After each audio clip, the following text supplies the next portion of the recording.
Bismillahirrahmanirrahim. Alhamdulillahi rabbil alamin.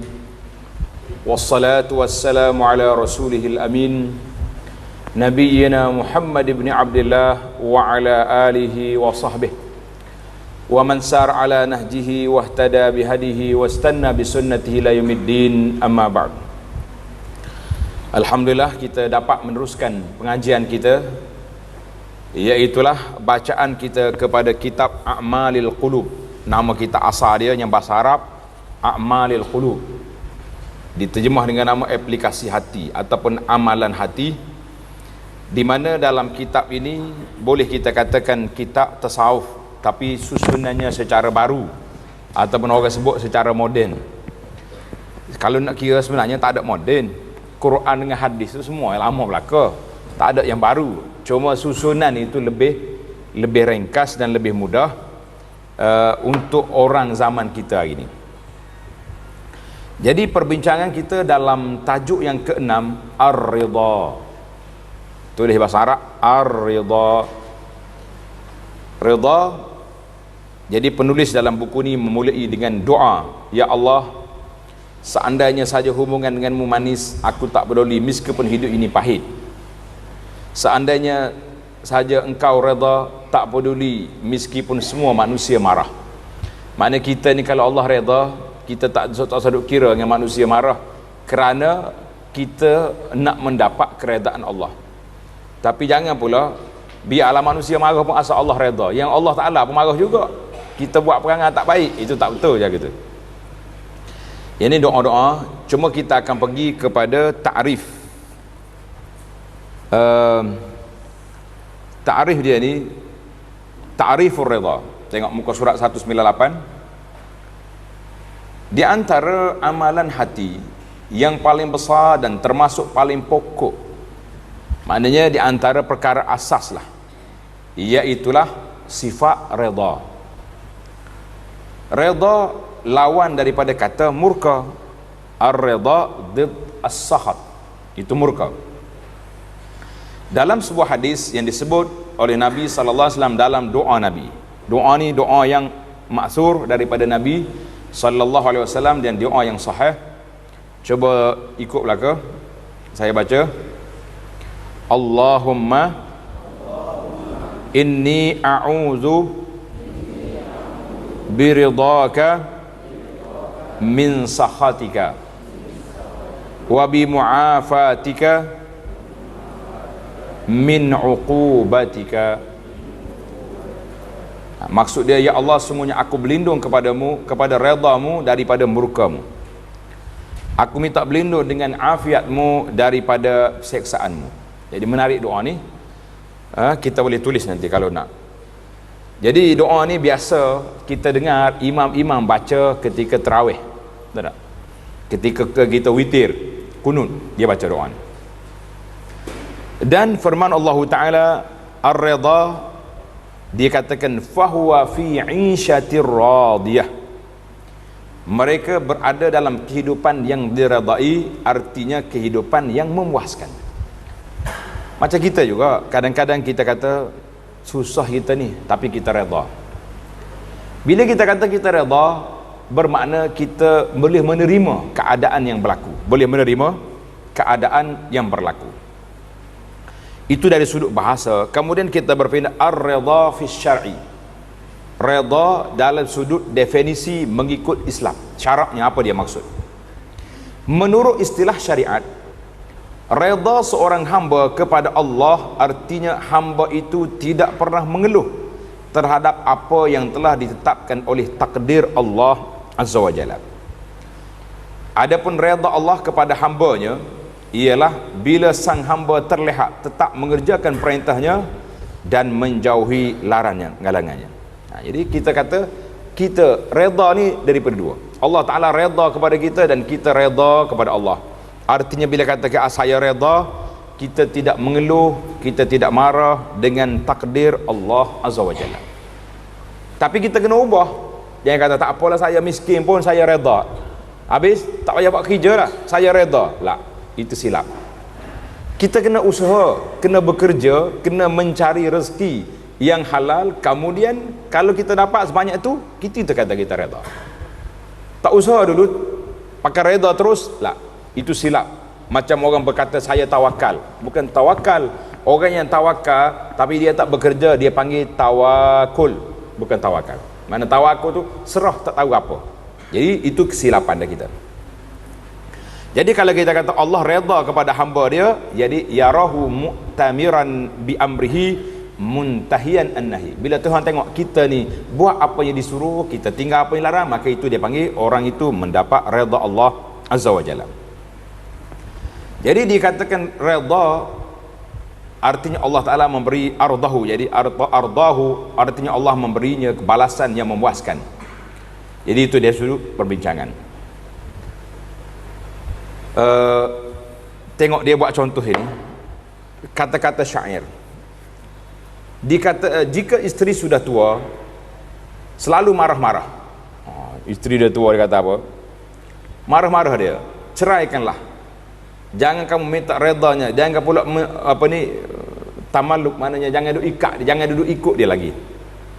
Jadi mengikat redha yang paling besar ialah redha Allah Azza wa Jalla. Itu dari sudut bahasa aja, dia duduk main lorah di sini. Jadi yang kita nak ambilnya redha Allah Azza wa Jalla. Jadi walamma kana a'zamu redha, redha yang paling besar, yang paling agung yang kita nak cari, redha siapa? Redha Allah Azza wa Jalla. Karena itulah Allah Ta'ala sebut dalam beberapa ayat dalam Al-Quran, dalam surah Al-Ma'idah contohnya, Allah kata yabtaghuna fadlan min rabbihim wa ridwana. Tengok dalam Arab kata Ma'idah, dalam sini ditulis surah Al-Fath, jangan surah Al-Fath dalam bahasa Melayu ni. Yabtaghuna fadlan min rabbihim wa ridwana. Mereka mencari keredaan kurnia Allah dan keredaan Allah. Jadi orang yang berjihad, berjuang ni cari keredaan Allah Azza wa Jalla. Dan dalam ayat yang lain, yubashshiruhum rabbuhum birahmatin minhu wa ridwana. Tuhan mereka menggembirakan mereka dengan memberikan rahmat darinya, keredaan dan juga syurga. Itu dia panggil. Kemudian penulis kita ni hafizahullah taala bawa kepada kita banyak ayat. Dia panggil, tulis tajuk dia muka surat 199 tu, ar-ridha fil Quran. Iaitulah redha, kategori redha yang tersebut dalam Al-Quran. Maka sungguhnya kita akan menemuinya dalam sebahagian daripadanya. Jadi banyak kali redha. Di antaranya contoh ayat yang pertama, wa minan nasi man yashri nafsahu ibtigha'a mardatillah wallahu raufum bil ibad. Dan di antara manusia orang yang mengorbankan dirinya untuk apa? Ibtigha'a mardatillah, kerana mencari keredaan Allah. Tuan-tuan dan puan-puan ingat, senang kan nak mati? Berasa mudah nak mati? Payah. Tapi orang-orang yang pergi berjihad, dia tahu dia akan mati. Yashri nafsahu, mana dia jual diri dia tu dengan nyawa dia, dengan ruh dia, semata-mata nak apa? Mardatillah, nak mendapat keredaan Allah. Ini dia panggil satu perkara yang cukup besar di dalam pengorbanan yang telah diberikan. Kemudian kita tengok ayat yang seterusnya. Kita ambil dua contoh je lah, banyak ayat-ayat di sini. Demikian pula halnya dalam bab bersedekah. Orang yang bersedekah kenapa? Wa masalul ladzina yunfiquna amwalahum ibtigha'a mardatillah. Dan perumpamaan orang-orang yang membelanjakan hartanya kerana mencari keredaan Allah Ta'ala. Duit yang kita cari ni senang ke payah nak dapat? Bukan senang, bukan juga payah, kan? Dan memang manusia ni bila dapat harta ni sayang ke dia. Tapi kalau orang bagi minta derma, senangnya dia bagi. Sebab apa dia bagi senang? Sebab ibtigha'a mardatillah, kerana nak mencari keredaan Allah Azza wa Jalla. Allah SWT banyak sekali dalam ayat Quran ini, dalam kitab kita ni, Tuan Pengarang bawa 14 ataupun ayat-ayat yang menyebut tentang manusia mencari keredaan Allah Azza wa Jalla. Jadi tuan-tuan boleh baca. Kemudian kita berpindah kepada manzilatir ridha. Manzilatir ridha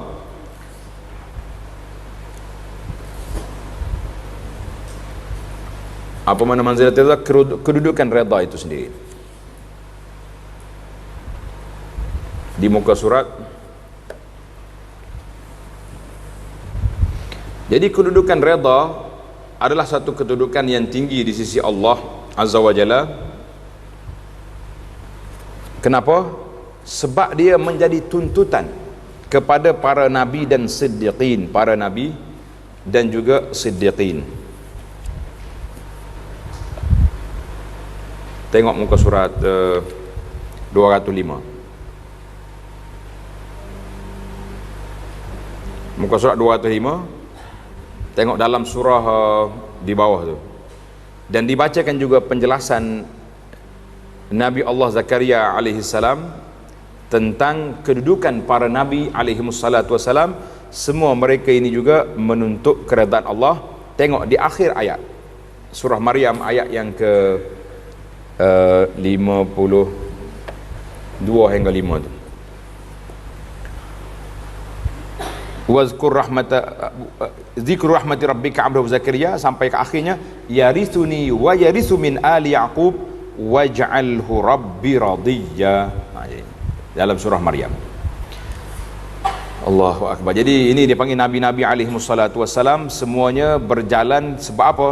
Sebab nak mencari keredaan Allah Azza wa Jalla. Baik, kita pergi kepada reda di dalam sunnah Nabi sallallahu alaihi wasallam. Tengok di muka surat 208 tengah-tengah tu. Apabila kita mengalih perhatian kepada sunnah Nabi sallallahu alaihi wasallam. Jadi dalam sunnah Nabi apa dia kata? Nascaya kita akan menemui sejumlah hadis yang membicarakan tentang reda. Tentang reda. Tengok hadis yang pertama. Nabi menceritakan bahawa sesungguhnya Allah meredai hamba yang memakan sesuap makanan. Bila kita makan, innallaha la yarda 'anil 'abdi ya'kulul aklah. Dia makan satu makanan, kemudian lalu dia bersyukur kepada Allah. Fayahmaduhu 'alaiha. Jadi bila kita sudah makan, kita kata alhamdulillah. Kata tak kata kita? Au yashrabu syarba, apa tu dia minum, sekali minum je lalu memujinya di atas nikmat Allah Azza wa Jalla. Bila kita minum, bismillah, minum. Sudah minum kita kata alhamdulillah. Apa yang kita dapat? Innallaha la yarda. Allah Taala redha kepada hambanya yang bersifat demikian. Tuan-tuan boleh tanda di sini, hadis ini sahih, diriwayat oleh Imam Muslim. Hadis yang kedua, annallaha radiya lana an na'budahu la nusyrik bihi syai'an. Nabi juga menyatakan bahawa sesungguhnya Allah meredai kita apabila kita menyembahnya tanpa mempersekutukannya. Bila kita sembah Allah, kita tidak melakukan sekutu terhadapnya dengan sesuatu apapun. Wa an na'tasima bihablihi wa la natafarraq, dan kita bersatu padu di atas agama ini dan tidak bercerai-berai. Ada lagi, kalau tuan-tuan nak tulis tambah lagi, hadis ini panjang. Wa karihalana qila wa qala. Nabi SAW tak suka kita guna kata qila wa qala, mana kata itu kata ini, mana cakap yang tak ada faedah. Jadi hari ni termasuk kita ni terperangkap dengan duduk qila wa qala. Orang tu kata, orang ni kata. Itu kalau kata-kata yang tak ada faedah. Tapi kalau kata-kata yang menyebabkan dosa, maka itu haram nama dia. Wa kasratus soal, dan banyak bertanya kepada benda yang tak perlu. Kalau kita tak faham, tanya, tak jadi masalah. Wa idha'atul mal, dan Allah Ta'ala tak suka kita ni apa dia, mensia-siakan harta kita. Kita melabur, letak harta kita di tempat yang tidak sepatutnya. Tanda hadis ini juga riwayat Imam Muslim. Mana hadis sahih riwayat Imam Muslim. Hadis yang ke seterusnya,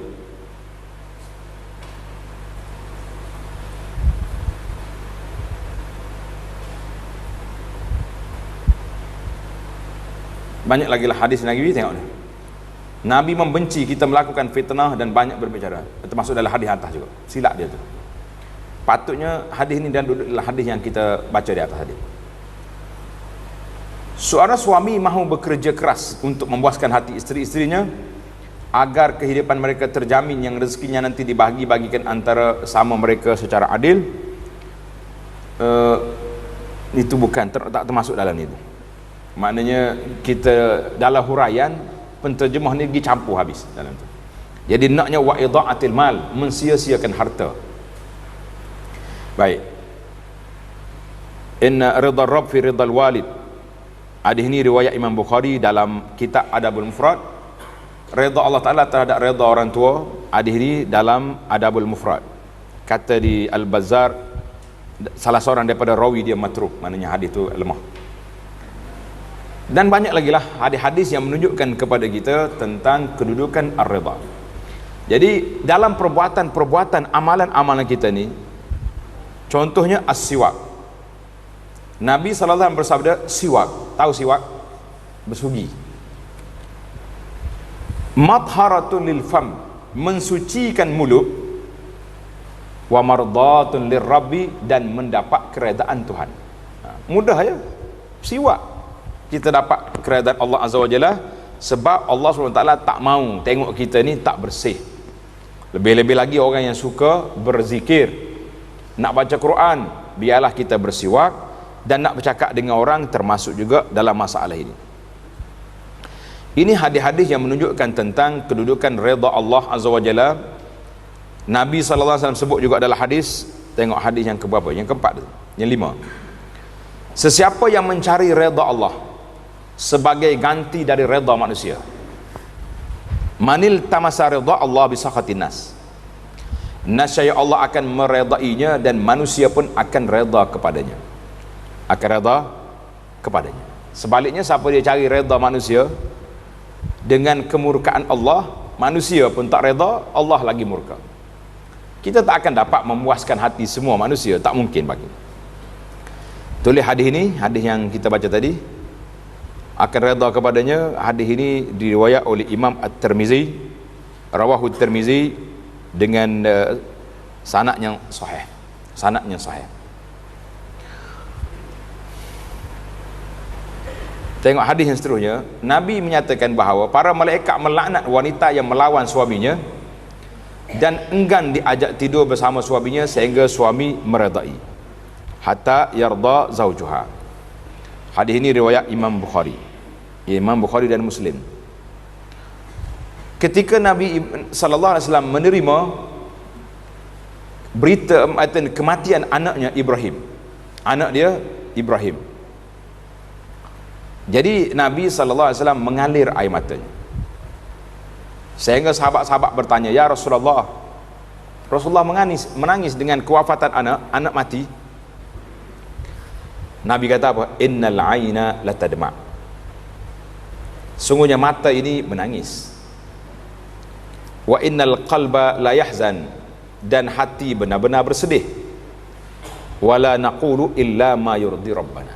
Tengok, yang naknya, dan kami tidak akan kata kecuali perkara yang benar yang diredai oleh Tuhan kami. Kita kata apa? Inna lillah wa inna ilaihi raji'un, lillahi ma akhaza wa ma a'ta. Jadi kita baca perkataan-perkataan yang diredai oleh Allah Azza wa Jalla.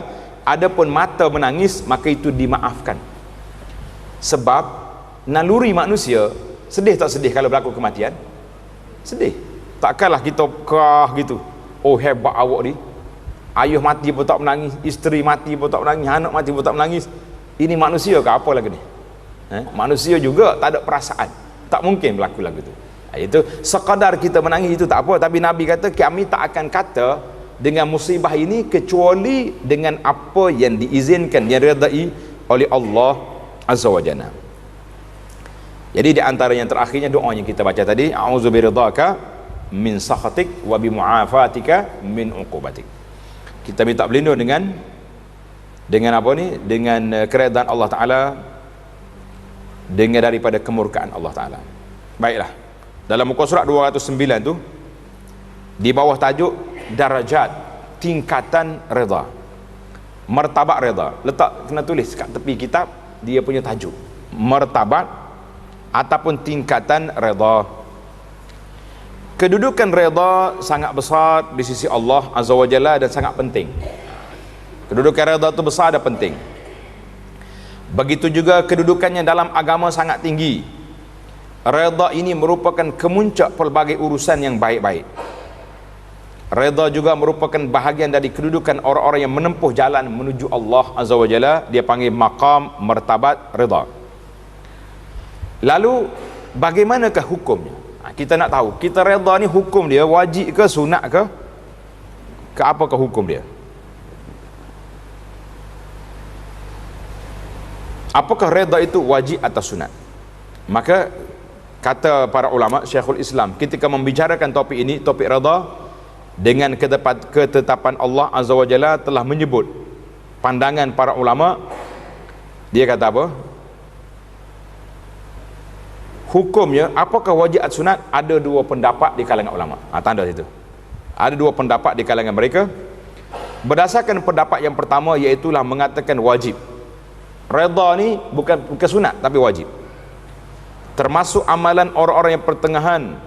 Sedang pendapat yang kedua termasuk amalan orang-orang yang dekatkan pada Allah Azza wa Jalla. Jadi bagi kita orang yang apa ni, yang pertengahan ini, yang awal ini, kita kena duduk di makam redha tu wajib. Sebab kalau tidak kita akan jadi banyak masalah dia.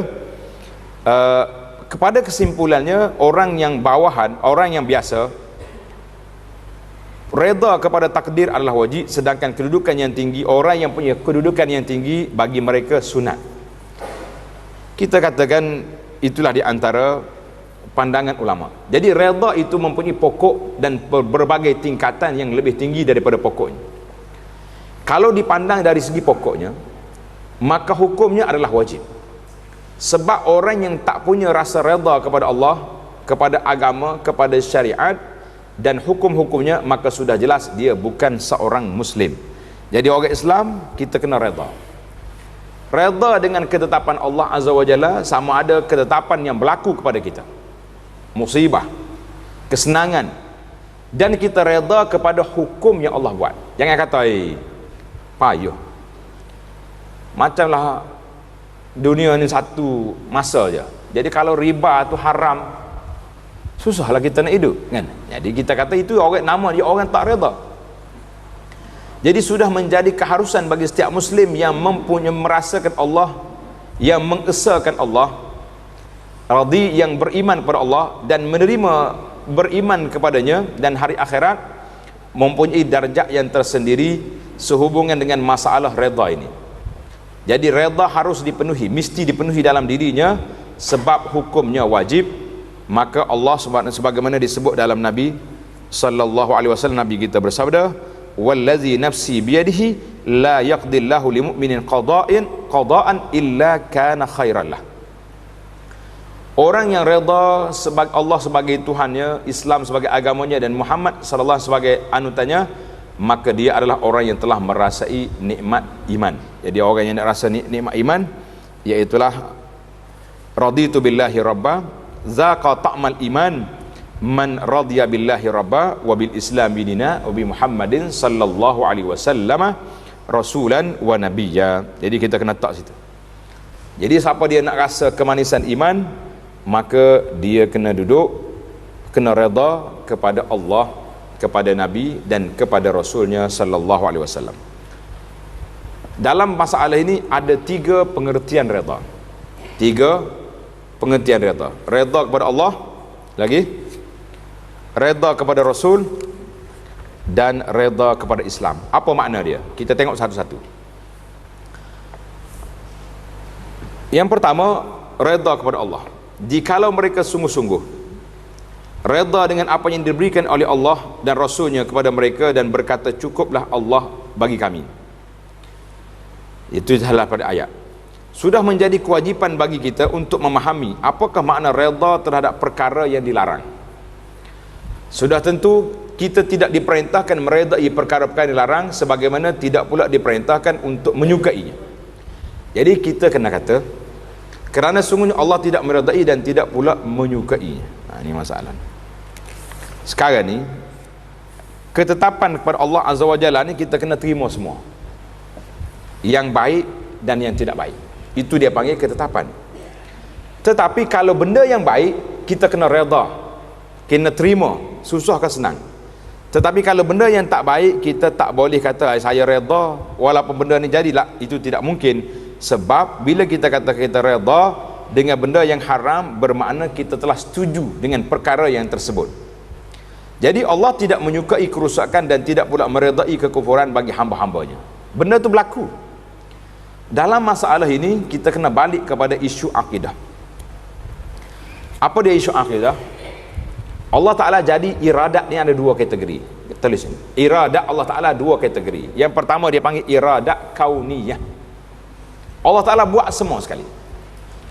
Yang kedua iradah syar'iyah. Iradah syar'iyah, Allah nak semua hamba dia ni beriman pada dia. Semua orang mesti beriman. Tetapi iradah kauniyah, dari sudut ketetapan yang berlaku kepada alam ini, Allah dah tetapkan ada orang yang tak beriman dan ada yang beriman.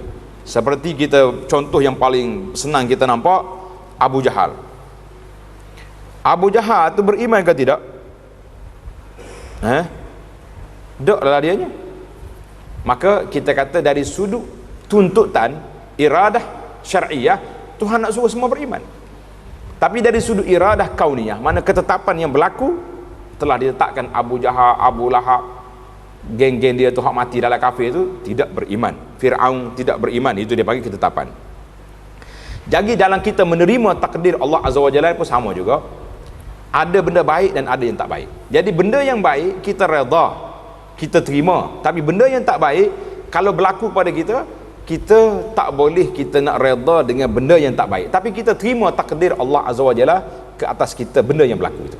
Ini agak kena teliti sikit.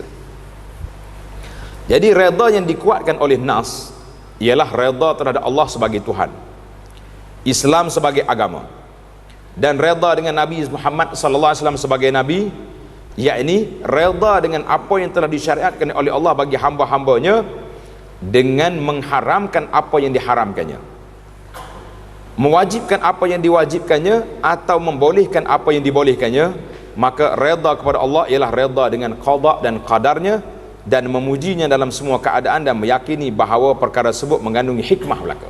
Jadi kalau kita dapat kesenangan, kita kata alhamdulillah, Allah Ta'ala beri kepada kita kesenangan. Tapi kalau kita ditimpa ujian, kita kata alhamdulillah ala kulli hal, sebab di sebalik ujian mesti ada hikmah, meskipun hal yang ditakdirkan itu menyakitkan. Jadi apabila dikatakan mengapa seorang hamba tetap dianjurkan memuji Tuhannya atas kesusahan, ini tanda betul-betul ni menarik sini. Patutnya kita puji Allah Ta'ala bila dia beri rezeki, ya? Tapi kalau Tuhan beri bala pun kita sabar dan kita kena puji juga Allah. Kenapa? Untuk menjawabnya ada dua sebab ataupun dua alasan di sini. Tengok yang pertama, apa alasan yang pertama? Kita mesti mengetahui bahawa Allah Subhanahu Wa Taala menjadikan makhluk dengan sebaik-baik ciptaan dan menyempurnakannya dengan serapi-rapinya, dengan halusnya. Kita mesti redha dengan apa yang dilakukannya, kerana semuanya itu adalah makhluk Allah. Allah Maha Bijaksana, tidak sekali-kali melakukannya melainkan kerana di dalamnya terdapat hikmah. Kita kena tak situ, ada hikmah di sebalik. Allah lebih mengetahui kemaslahatan kita dan perkara-perkara yang lebih penting bagi diri kita. Yang jelas pilihan Allah buat kita lebih baik daripada pilihan kita buat sendiri kita sendiri. Kadang-kadang kita nampak, oh comel hak ni. Nah, lawa hak ni. Kalau kita buat cantik, tapi bila kita buat, kita tak tahu apa di sebalik yang berlaku itu. Tengok dalam hadis ini, demi Allah yang jiwa berada dalam tangan genggaman kuasanya, tidaklah sekali-kali Allah menetapkan sesuatu bagi seorang mukmin melainkan sesuatu itu lebih baik baginya. Jadi kita kena tahu al khairu makhtarahullah. Kita kata yang terbaik itu apa yang telah dipilih oleh Allah Azza wa Jalla. Yang baik itu dipilih oleh Allah Azza wa Jalla. Baik. Hadis ini riwayat Imam. Perkara itu tidak dijumpai kecuali hanya dalam diri seorang mukmin. Sesungguhnya telah merasakan nikmat iman seseorang yang redha kepada Allah Ta'ala sebagai Tuhannya. Hadis ini berulang. Kita pergi kepada nombor 2. Reda kepada Allah sebagai Tuhan dan reda kepada Rasulnya sallallahu alaihi wasallam sebagai ikutan dengan penuh kepatuhan dan kepasrahan diri. Oleh sebab itulah, sesiapa yang dapat merealisasikan dalam dirinya ketiga-tiga perkara berikut, reda kepada Allah, Rasul, dan reda kepada Allah Ta'ala sebagai Tuhan, reda kepada Rasul sebagai ikutan dengan penuh ketaatan, dan reda kepada agamanya dengan penuh kepasrahan, maka dia adalah orang yang benar-benar siddiq. Siddiq ni orang yang benar. Dalam martabat orang belajar ni dipanggil siddiqin. Hal ini memang mudah diucapkan tetapi sangat sulit pelaksanaannya. Nak buat mudah, nak kata mudah, nak buat bukannya senang, kan? Reda kepada Allah bermaksud reda untuk mencintainya semata-mata, reda menyembahnya semata, takut dan berharap hanya kepadanya, bertaubat dan merendahkan diri kepadanya, beriman kepada syariatnya dan menyukainya, bertawakal dan meminta pertolongannya hanya kepadanya, dan reda kepada apa tu, jangan api tu, tulis APA, reda kepada apa yang telah dijadikannya. Maka inilah yang dimaksudkan reda kepada Allah Azza wa Jalla. Jadi kita kata kita reda, kamu reda kepada apa yang telah ditakdirkannya dan reda dengan hukumnya. Allah telah menetapkan bahawa zina diharamkan, riba diharamkan, berbakti kepada dua ibu bapa diwajibkan, dan zakat itu adalah fardu. Maka kamu mesti reda dengan semua ketentuan hukumnya, dan telah mentakdirkan beberapa perkara pada kamu seperti kefakiran, ada orang fakir, kesempitan hidup, maka kamu tetap mesti meredainya. Itu yang pertama. Bila kita pergi kepada reda kepada Nabi, iaitulah kamu reda kepada sunnah Nabi sallallahu alaihi wasallam. Oleh sebab itu kamu tidak akan meminta keputusan hukum kecuali hanya kepada ajaran Nabi sallallahu alaihi wasallam. Kamu reda kepada tuntunan sunnahnya berarti kamu tidak mahu merujuk pada siapa pun kecuali hanya kepadanya, dan tidak pula meminta keputusan hukum kecuali kepada apa yang telah disebut oleh Nabi sallallahu alaihi wasallam. Jadi yang ketiga, pengertian kepada reda dengan Islam. Ar-reda bil Islam dinan, sebagai agama. Apa artinya? Artinya apa sahaja yang ada dalam Islam, baik berupa hukum, perintah ataupun larangan, maka sesungguhnya kamu meredainya secara keseluruhannya, tanpa ada rasa keberatan sedikit pun dalam diri kamu untuk menerimanya, melainkan kamu pasrah menerima hal tersebut dengan lengkap. Jadi para jemaah sekalian, untuk kita penjelasan, kalau kita kata apa makna Islam, kita kena balik kepada makna Islam. Raditu billahi rabbah wa bil islami dina. Aku reda Islam sebagai agama. Jadi sekarang ni kita nak tanya, apa makna Islam? Kalau kita boleh jawab tak? Apa makna Islam? Jawabnya, Islam itu sendiri dengan makna agama. Kalau kita kata ini Islam, artinya ini saya beragama Islam. Yang kedua, Islam dengan makna ajaran yang dibawa oleh Nabi sallallahu alaihi wasallam. Yang ketiga, Islam dengan makna hukum hakam. Islam dengan makna hukum hakam, jadi hukum yang telah diputuskan. Kita kata Islam mengharamkan arak, itu makna hukum Islam. Islam dengan makna tunduk dan patuh. Ini yang kita duk bincang ini. Apa makna raditu billahi rabb wa bil islami dina? Artinya kaku patuh, tunduk, akur, pasrah kepada ajaran yang terkandung dalam Islam. Jadi kalau kita kata kita Islam, lepas tu orang Islam suruh solat tak solat, suruh tutup aurat tak tutup aurat, suruh tinggalkan menipu, pembohongan, kita tak tinggal. Jadi bagaimana kita nak kata kita sebagai seorang Islam yang benar? Sebab semua arahan-arahan tuntutan Islam itu tidak dipatuhi. Baik, tengok di bawah tu pertanyaan. Apakah reda itu kurnia, mana Allah Ta'ala beri ya, atau sesuatu yang dapat diusahakan? Kita nak jadi orang yang reda. Dengan kata lain, apakah reda itu merupakan kurniaan dari Allah tanpa ada campur tangan manusia, atau si hamba dapat melakukannya sendiri? Apakah reda itu bersifat alami, ataupun seorang hamba boleh mendapatkannya dengan usaha yang keras, dan melatih dirinya meraihnya. Jadi dalam bahasa kita belajar tasawuf dia panggil al-kasbu wal mauhibah. Adakah redha tu hibah, Tuhan beri sebab dia nak bagi, ataupun kita kena usaha? Jawabnya, redha ditinjau dari penyebabnya adalah sesuatu yang bersifat kasbi. Nah, bahasa Arab tu kasbi, yang ni dapat diusahakan. Namun jika ditinjau dari segi hakikatnya, maka redha bersifat mauhibi, iaitulah kurniaan Allah Azza wa Jalla. Kurniaan Allah Azza wa Jalla. Apabila seorang hamba telah dapat menguasai pelbagai penyebab redha, lalu ia menanam dalam hatinya benih-benih keredaan, nascaya lambat laun akan memetik buahnya. Jadi kita belajar tentang qada dengan qadar, kita belajar tentang ketetapan Allah Azza wa Jalla, kita belajar tentang tawakal, tentang ini, insya-Allah orang ni akan berjaya menaikkan darjat dia kepada maqam redha. Itu dia panggil usaha. Sesungguhnya redha adalah kesudahan dari tawakal. Mana kita tawakal, mana kita usaha tawakal, kemudian jadi juga benda ni. Itu dia panggil redha. Redha ba'dal qada, setelah berlakunya qada. Bila tawakal tidak mampu merealisasikan yang didambakan, yang kita nak, maka barulah datang redha. Tuan-tuan nak apa sekarang? Kita kata kita nak anak yang soleh, kan? Nak anak yang cemerlang dalam peperiksaan. Apa yang kita usahakan? Ajar dia, tuition dia, pergi hantar di sekolah yang paling baik, paling top sekali, hebat. Kita pun jaga dia, makanan tu kismis je pagi-pagi. Tak makan dah lain-lain, nak suruh cerdik ni. Lepas pada kita bagi usaha ni, kita tawakal pada Allah Azza wa Jalla. Lepas pada tawakal, tiba-tiba tak dapat A juga, A sikit ya.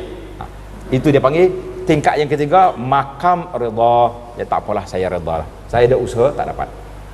Ni dak ni, ada yang tergajang anak dekat sekolah ada. Aku tak ajar kau macam ni, kenapa kau malukan bapak kamu? Tak, Allahu Akbar. Macamlah budak tu yang sendiri memilih jalan untuk tak dapat cemerlangan. Jadi kita tahu nasib baik anak dia terbaik. Kalau anak dia jenis kadang juga, dia kata saya ni bukan masalah apa, bapak dulu belajar, bapak A dapat. Sudah. Kalau budak tu nak main dah. Ibu yang duk marah-marah saya ni, ibu ni berapa A dapat. Kalau anak tanya agak-agak macam mana, terajang pula kita dah. Jadi itulah dia panggil kita terima takdir Allah Azza wa Jalla. Maka peringkat-peringkat itu kena ada. Orang yang memantapkan langkah kakinya dengan kukuh di jalan tawakal, nescaya akan mendapat sifat redha. Kerana sungguhnya selepas tawakal dan berserah diri, barulah redha boleh diperolehi, tetapi tanpa melalui proses tersebut, redha tidak didapati. Oleh sebab itulah, salah seorang ulama salaf telah mengatakan bahawa apabila kamu menginginkan sifat redha, kamu mesti terlebih dahulu mempunyai rasa tawakal yang benar, kepasrahan yang tulus dan berserah diri yang sepenuhnya. Selepas itu barulah kamu mendapat meraih sifat redha. Oleh itu Allah tidak mewajibkan kepada hamba-hambanya kedudukan yang tinggi dalam redha, kerana terlalu sulit untuk dapat. Bahkan sebahagian besar jiwa manusia meskipun telah berusaha keras, ada kalanya masih juga belum dapat meraihnya. Allah Subhanahu wa taala menganjurkan untuk merealisasikan rasa redha dan tidak mewajibkannya. Di pasal itulah itu dia tadi, martabat itu tinggi, tetapi bukan yang berkaitan pokok redha itu sendiri, melainkan yang lebih tinggi daripada. Jadi asah redha itu kena ada, tapi tingkat yang tinggi itu mungkin kita tidak diwajibkan, kalau tidak berat bagi kita. Tengok, itu tulis nombor 3 di sini. Apabila seorang hamba berjaya mendapatkan sesuatu, maka kejayaan itu pasti diliputi oleh dua jenis redha, iaitulah redha sebelumnya dan redha selepasnya. Demikian pula halnya redha dari Allah kepada hambanya, tiada lain terjadi miskin hasil redha hamba yang bersangkutan kepada Tuhannya. Apabila kamu redha kepada Allah, nescaya Allah pun akan meredai kamu. Tengok kata Yahya bin Mu'az Ar-Razi di akhir, di bawah sekali itu, telah menceritakan bahawa ketika dia ditanya, orang tanya Yahya bin Mu'az rahimahullah, mata yablughul abdu ila maqamir ridha, bila ke seorang hamba dapat mencapai kedudukan redha? Bila? Kata dia jawab, apabila hamba itu dapat menegakkan dalam dirinya 4 prinsip, 4 perkara. Tanda sini. Jika dia empat perkara, apabila hamba itu dapat menegakkan dalam dirinya keempat-empat prinsip yang dengannya dia berinteraksi dengan Tuhannya, iaitu mengatakan, jika engkau memberi, aku akan menerima pemberianmu. Jika engkau tidak memberiku, aku akan reda kepadamu. Mana kita minta doa-doa tak dapat, kita reda. Jika engkau tidak memberi, aku akan reda. Jika engkau meninggalkanku, aku tetap akan menyembahmu. Dan jika engkau seru daku, aku akan menyahut seruanmu. Jadi dipanggil ini tingkatan yang ketiga. Kemudian kita akan pergi kepada perbezaan. Tulis itu, perbezaan baik di antara reda, takut dan harap. Letak tajuk di tepi, perbezaan al-farqu bainar reda. Apabila reda telah meresap dalam hati, maka sesungguhnya perkara itu menunjukkan kebenaran ilmu pelakunya. Mana kita belajar tadi kita dapat. Adapun kedudukan reda berbeza dengan cinta, harap dan takut. Sebagai contoh, untuk membezakannya ialah ahli syurga, sekiranya telah masuk syurga, kita kata insya-Allah, tidak merasa takut lagi dan tidak lagi berharap seperti apa yang diharapkan oleh penduduk dunia. Namun demikian reda tidak pernah terpisah dari mereka selama-lamanya. Jadi orang masuk dalam syurga, dia tak takut dah lah, sebab dia dah rasa aman dah. Tetapi dia sudah dapat makam di situ, iaitulah makam reda kepada Allah Azza wa Jalla dengan apa yang dia dapat. Cuma ada juga sebahagian daripada riwayat kata, ada lagi kata tidak orang ahli syurga menyesal. Masuk syurga dah tapi menyesal. Ada tak ada? Jawabnya kata ulama, ada. Ahli syurga dia menyesal bila dia menyesal, apabila dia tengok kawan-kawan dia darjat yang tinggi sedangkan dia darjat yang rendah, walha dia mampu melakukannya. Kita mampu tak laku banyakkan zikir? Mampu melakukan solat-solat sunat? Mampu buat sedekah? Mampu ke tidak? Tapi orang lain buat, kita tak buat, maka di saat itu ahli syurga menyesal. Bukan sesal masuk syurga, sesal tak buat atas dunia dulu sehingga darjat dia terbawah, nak banding dengan orang lain. Baik, kita pergi kepada syurutur rida, muka surat 206 di bawah tu, syarat-syarat rida.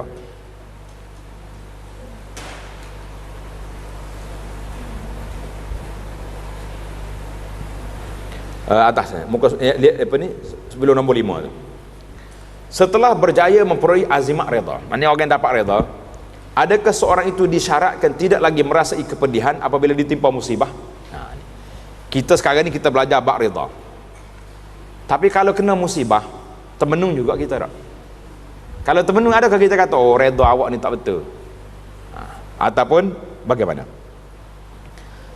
Tengok ni, sebagai jawapannya, tidak dapat dikatakan bahawa bukan termasuk syarat rida apabila seorang hamba tidak boleh merasa pedih dan tidak pula boleh mengalami perkara-perkara yang tidak disukai. Kita naluri manusia, kita akan terasa sedih, kecewa, orang panggil kecil hati, macam-macam tak. Tetapi bahkan syarat reda ialah hendaknya hamba itu tidak menolak ketetapan takdir dan tidak pula bersekak berang terhadapnya. Kita menangis, kita menyesali tak jadi masalah, tapi kita kata ini takdir Tuhan, takdir Allah Azza wa Jalla. Oleh sebab itulah pengertian reda sama sekali tidak bertentangan dengan kewujudan rasa pedih dan kebencian jiwa terhadap perkara-perkara yang tidak disukai yang menimpanya. Jangan pula bila kita kena musibah kita happy, sengih, suka. Nah, suka pasal saya nak tunjuk saya reda lah. Itu manusia yang rusak naluri manusia mesti akan terasa sedih. Tapi kesedihan itu jangan sampai mencalarkan sifat qada, menerima takdir Allah Taala. Seorang pesakit contohnya, dia reda minum ubat meskipun ubat itu pahit dan dia menderita kerana rasanya yang pahit, tetapi dia tetap reda dengan ubat itu, lagi merasa tenteram dengan penggunaan dan mahu menerimanya walaupun dalam waktu yang sama dia merasakan kepahitan ubat tersebut. Ini bandingan yang simple kita nampak. Kita terima, kita reda dengan takdir Allah Taala, tapi sedih dengan peristiwa yang berlaku. Tapi jangan, baru ni ada seorang sahabat saya, anak dia mati lemas, tenggelam air, musim hujan. Jadi bila ada kawan telefon dengan dia, ucap takziah, mengamuk. mengamuk. Oi, dia kata kenapalah sedihnya anak saya ni muka. Kita kata subhanallah, ya akhi anta rajul salih. Awak ni orang yang saleh. Orang yang kuat beriman, kuat akidahnya. Tapi bila kena musibah, jam. Sukar. Nak menerima tu keadaan tu sukar. Itulah dia panggil ujian Allah Taala. Tuhan nak tengok setakat mana kemampuan kita kontrol diri kita menerima takdir Allah Taala. Tapi kita sedih tak jadi masalah. Tapi jangan mengamuk. Tengok ni. Jangan sampai peringkat mengamuk dia. Kenapa Allah? Kita ni kalau kata kenapa je, mana nampak tak reda. Kenapa Allah ambil anak saya ni? Anak ni yang aku harapkan dia akan jaga saya dia. Kenapa tak ambil yang malah? Nah, kadang-kadang kita duk mikir, anak kita sayang sekali, yang banyak khidmat kepada kita, hak ni mati dulu. Hak 4 kali panggil tak mari lagi tu, sihat walafiat pula dia ni. Makan 3 kali tambah nasi, puas masak kita nasi dah. Ha, tengok Allah SWT dia nak uji, ujian ni Allah Taala ambil yang ni. Seorang sahabat kita tu, anak dia perempuan belaka. Yang bonsu sekali laki-laki. Sayang dia Allah Taala yang Maha tahu. Sampai kakak-kakak ni jealous tengok adik ni. Bapa darjah bapa itu sekolah rendah, tiba-tiba dilanggar oleh kereta. Tuan-tuan, ibu-ibu boleh bayangkan bagaimana perasaan mak. Anak dah lepas berapa orang dah, perempuan yang terakhir sekali, last sekali, bongsu, tak boleh beranak dah lepas pada tu. Laki-laki tiba-tiba dipinjamkan sampai beberapa tahun, dalam mana kalau darjah 5 baru 10 tahun kan. 10 tahun dipinjamkan, Allah Taala ambil balik. Kita bapak pun kita terasa, ibu lagi dahsyat. Nah, ini dia panggil kita terpaksa kena menerima takdir Allah Azza wa Jalla. Di situ orang buat. Orang yang berpuasa reda dengan puasanya dan merasa senang dengannya walaupun dia merasa pedih lapar. Adakah kerana merasa pedih yang dialaminya sebab lapar lalu hamba itu dikatakan tidak reda? La. Reda. Ini perbincangan yang baik. Kemudian kita berpindah kepada tajuk Tariqur Reda. Jalan reda. Tengok muka surat 217. Jalan menuju reda sebenarnya dapat ditempuh melalui jalan pintas lagi dekat. Ni yang kita nak ni. Hak tadi tu dia panggil semua nak kenal jenis-jenis penyakit. Ni baru kita nak ambil lorong. Hanya sangat berat untuk menempuhnya. Ada jalan short, jalan pintas tapi berat. Dan yang terberat adalah saat melakukan perjuangan ke arah itu. Akan tetapi untuk menanggung semua hambatan yang ada diperlukan 2 atau 3 syarat. Syarat yang pertama, himmatun aliyah, semangat yang tinggi. Syarat yang kedua, nafsun zakiyah, jiwa yang suci, nak sungguh. Syarat yang ketiga, tautinun nafs, meneguhkan pendirian terhadap semua yang menimpa diri dari Allah Azza wa Jalla. Kita tegakkan pendirian kita terhadap apa yang datang daripada Allah Azza wa Jalla, kita teguhkan. Hal itu akan mudah dilalui oleh seorang hamba apabila dia mengenal kelemahan dirinya dan kekuatan Tuhannya, mengenal kejahilan dirinya dan pengetahuan ilmu Allah, mengenal kelemahannya dan kekuasaan Allah, dan bahawa Allah Maha Penyayang, Maha Pengasih, lagi Maha Baik kepadanya, dan Allah Ta'ala memang lagi penyayang dan sangat baik. Habis? Dah penyayang, kenapa ambil anak saya? Contohnya, adakah bila Tuhan ambil anak kita bermakna Tuhan tak sayang? La. Jangan pula kata lagu tu. Apabila seorang hamba telah melalui kedudukan ini, nescaya dia akan menjadi seorang yang reda, kerana Allah Maha mengetahui lagi Maha bijaksana, dan dia Maha pengasih. Dia lebih mengetahui apa yang menjadi masalah bagi hambanya berbanding hamba itu sendiri. Tuhan Maha tahu. Pasal tu dia beri pelik-pelik kepada kita. Kadang-kadang kita tak terfikir, macam mana saya dapat benda ni, macam mana orang ni boleh jadi macam ni. Dan kamu mesti meyakini bahawa apa yang dipilih oleh Allah Ta'ala untuk kamu, itulah yang paling utama dan paling baik. Semuanya itu ada kalanya hanya berupa ungkapan-ungkapan yang dikemukakan.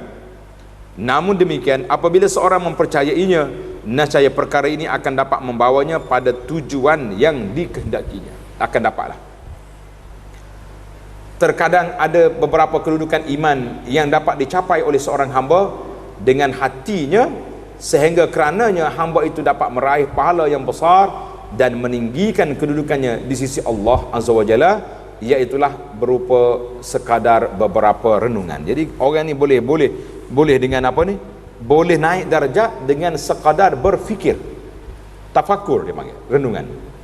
Hanya dengan menggunakan fikirannya seorang hamba boleh beroleh petunjuk dan berguna baginya serta dapat meraih apa yang diharapkannya tanpa perlu mengeluarkan jerih payah tenaga, melainkan hanya perkara-perkara yang berkaitan dengan pemikiran, renungan, itu maksudnya tafakkur semata-mata.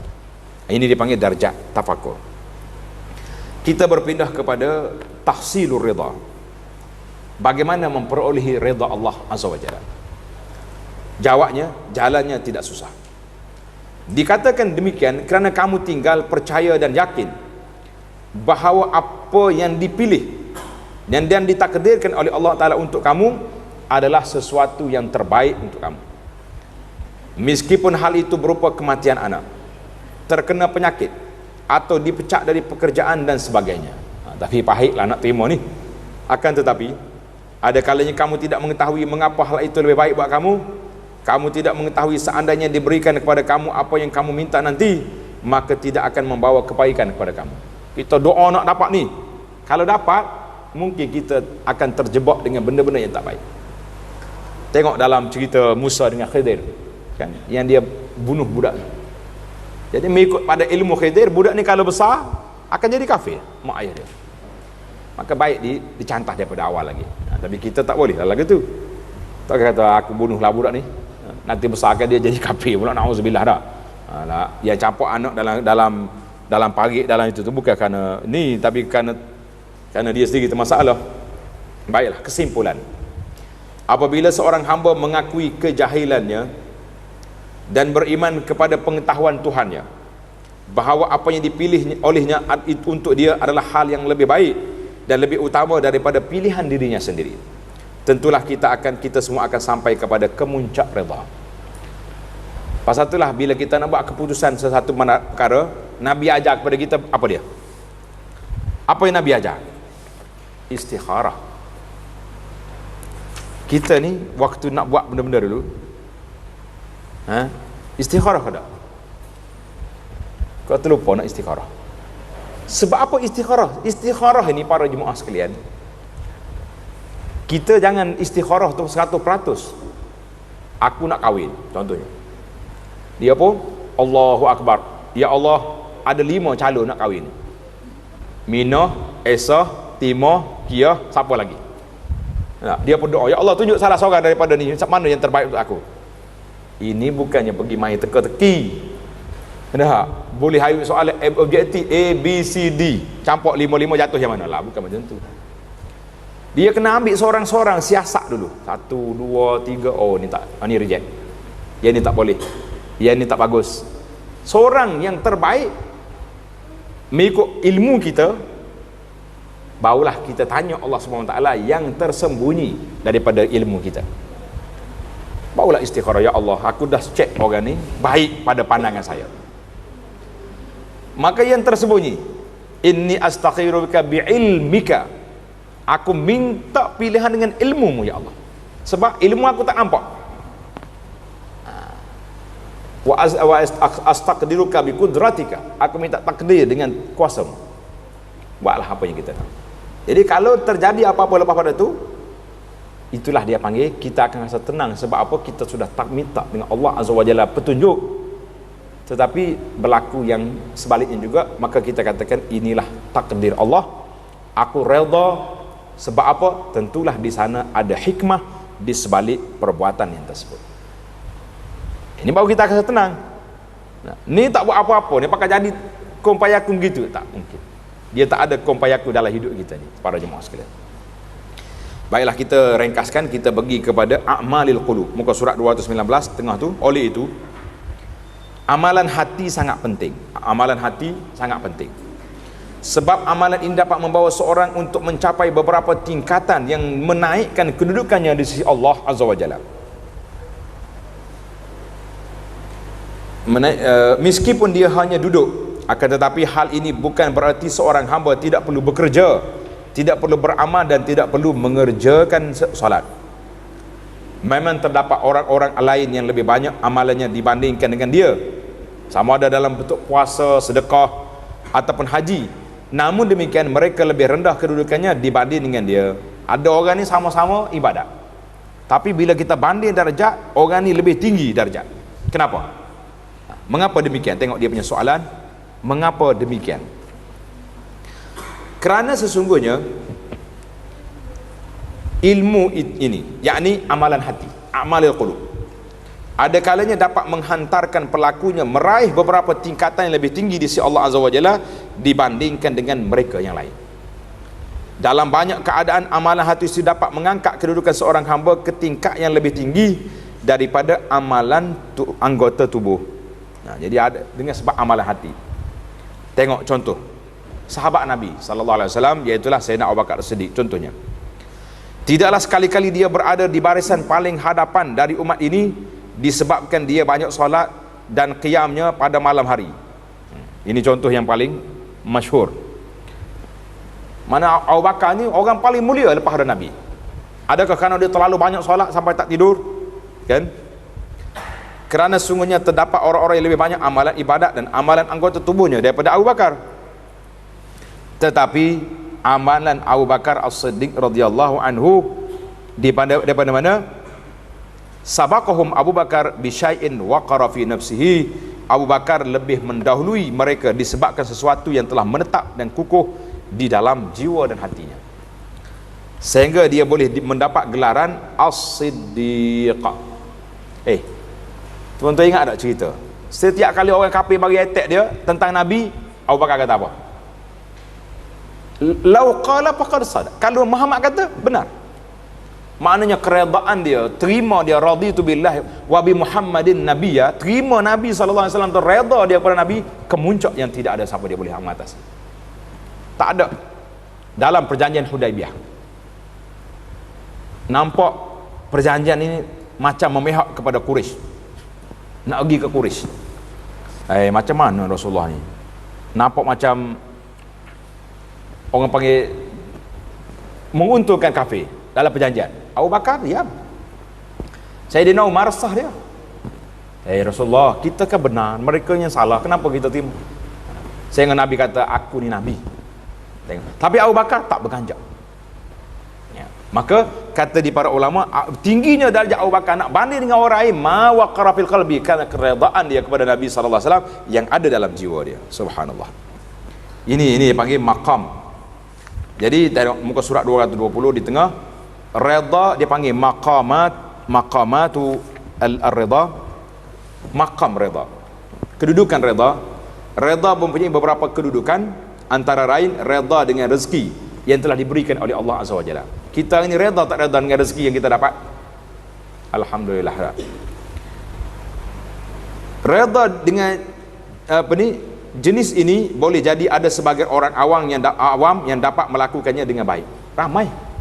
Tanya pakcik-pakcik lagu mana keadaan pakcik? Alhamdulillah, rezeki yang saya ada ni cukup. Seorang tu bekerja ni, naik kelapa, dia bawa ambil air nira, dia panggil. Bawa Kelantan panggil air tuak.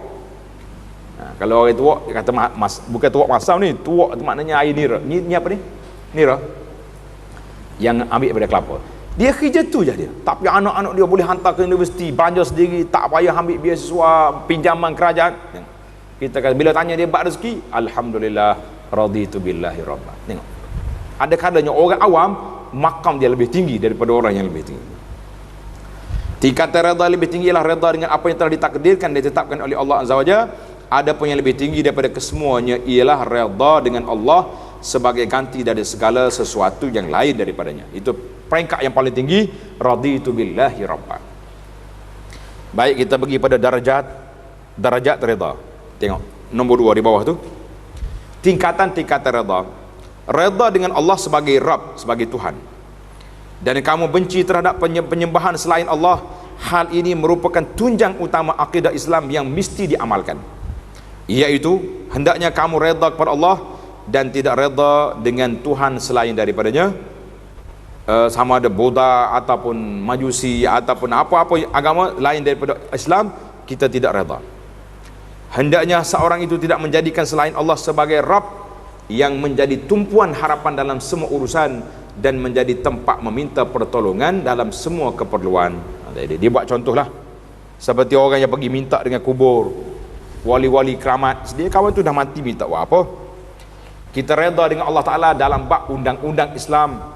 Kita tidak bangga dengan undang-undang sivil yang diambil daripada British, ambil daripada Suruhanjaya Red dan siapa-siapa saja atas dunia ni. Itu termasuk dalam reda dengan Allah. Kemudian kita reda billah wa reda anillah. Jadi kita reda dengan Allah Ta'ala, dengan sebagai Tuhan, dan kita reda daripada apa yang datang daripada Allah. Tengok, bahasa Arab kata ar-reda billah. Kita reda dengan Allah Ta'ala sebagai Tuhan kita. Dan kita pula reda dengan anillah, kita reda dengan perkara yang datang daripada Allah Azza wa Jalla. Kemudian kita belajar tentang reda al-kauni wal qada al-syar'i. Tadi saya dah sebut di awal tadi, reda kauni dengan qada syar'i. Tengok di muka surat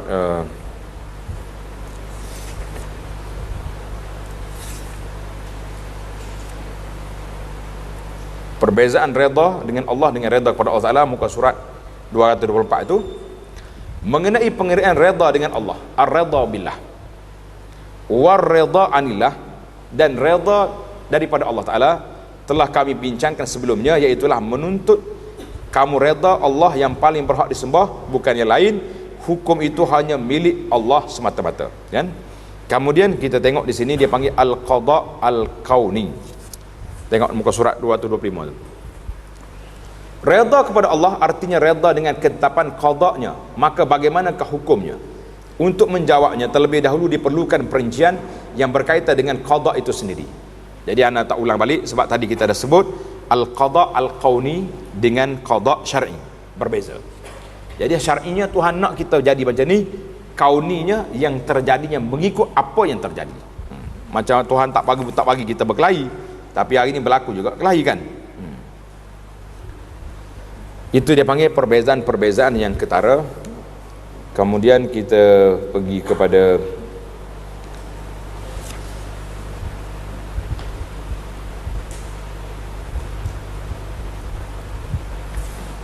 tengok di sebelahnya.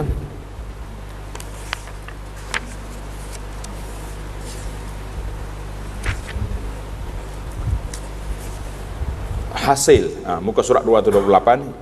Mungkin ini antara perbincangan kita. Dia panggil samarat ar-ridha. Apakah kesan dia?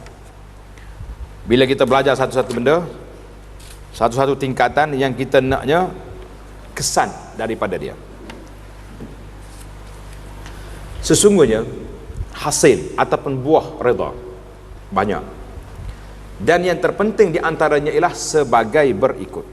Seperti yang berikut.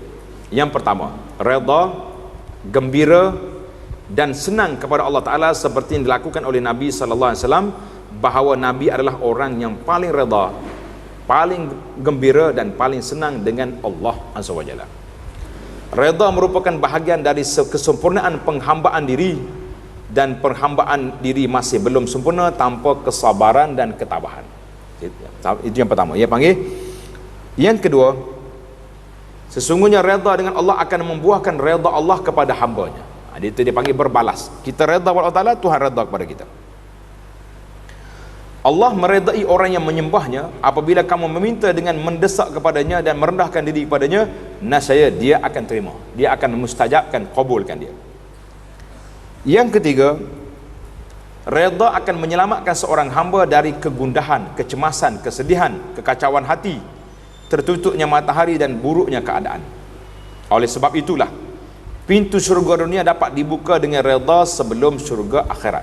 Jadi kalau kita dapat sifat redha, seolah-olah kita duduk dalam syurga di dunia ini. Redha memastikan tumbuhnya ketenangan, kesejukan, ketenteraman dan keteguhan dalam hati. Sebaliknya perasaan marah akan menimbulkan kegoncangan dan keraguan, keterkejutan dan tidak adanya kestabilan. Jadi asyik duk marah ya, kita tak akan aman. Jadi redha akan meletakkan dalam hati seorang hamba perasaan tenang yang tidak dapat diturunkan kecuali dengannya, dan tiada lebih berguna bagi hatinya selain daripada redha. Yang keempat, redha akan membebaskan seorang hamba dari sikap menentang Tuhan ya dalam semua perintah, hukum dan keputusan takdirnya. Sebagai contoh, ketika iblis diperintahkan untuk sujud kepada Adam, dia menderhaki perintah Tuhannya dan enggan melakukannya. Artinya dia tidak redha. Dia kata aku lebih baik membuat daripada api, Adam daripada tanah, kenapa aku nak sujud? Itu tak redha. Yang kelima, redha akan menumbuhkan dalam diri seorang hamba rasa keadilan sifat Allah.